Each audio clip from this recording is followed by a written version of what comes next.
الحمد لله والصلاة والسلام على رسول الله وبعد. عن عبد الله بن عمر رضي الله عنهما قال: ديتو عبد الله بن عمر يرى تحقى الله ريز خليل تاشن فرض رسول الله صلى الله عليه وسلم زكاة الفطر صاعا من تمر أو صاعا من شعير. تحقى الله يلشن عليه الصلاة والسلام فردر سحدل مرخي سح زكاة الفطر دل صاع تحقى إذا ميركيوز سخينا خليل صاع فينك شيء صاع أي على العبد والحر إيش لو ألا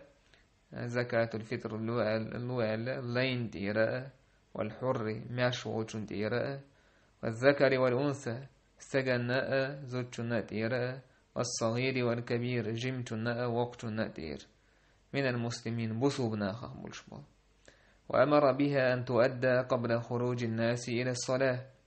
ومردر زكاة الفطر دعلو ألا ناخنا عيد لا مزدلي حلق. توق حديث تنيس نوية زكاة الفطر مرخي صح دل ديش خلال تحق بقي چرنا جميع چرنا دير. ابن منذر سباخ زكاة الفطر مثلا داس شيء داخني خلردو يتو بير شيء تعداخني دلح تعمزون ويسهتين ديتين خليليس يسون إرسخ داقلات خليليس يسوغة دل خليليس تون داخني خلردو إز يداس شيء داخني خلردو إل حقا ابن منذر سباخ الله كان يتنبول تنغ عالم نيخا إجماعيو تحقا ناقا أحسن سيق نزقوج تلحا زكاة الفطر لردو سوال تحقا إشتا شي بيرش تيرا لردو سوال إشت بيرش دويشة شاي داخني دوش دول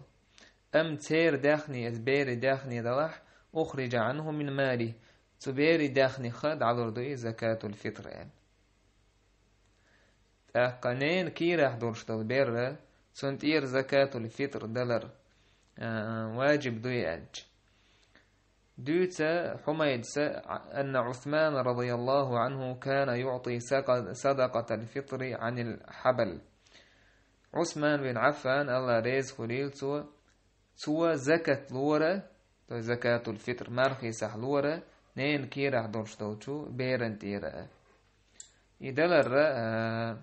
ديك دويزة دلش ديك دوتشونا دويزة واجب داتا. عن أبي قلابة رحمه الله كان يعجبهم أن يعطوا زكاة الفطر عن الصغير والكبير حتى على الحبل في بطن أمه. تقبو قلابة سباحه ويخلبو ديك سلف صحاب تابعين شتالنا خزقيتش هم نهدر زكاة الفطر دلر بقي جانا جمي جانا تير تقا أور آتانين كير أحدولشتلو بيرن تير تحال تحقا تندل زكاة الفطرة إذا دل ديشتو جمتون تيرا إشتا وقتون تيرا لينا وشتا ليوتون معشوتون زوتون سجن تيرا أمنين كيرا دوشتو بيرا تنتير زكاة الفطر دلر إذا عثمان بن عفان زدنهم دو إذا ديك دولشتو خز دوشتم نادو إذا صعابش نقاليل تم نادو والله تعالى أعلم.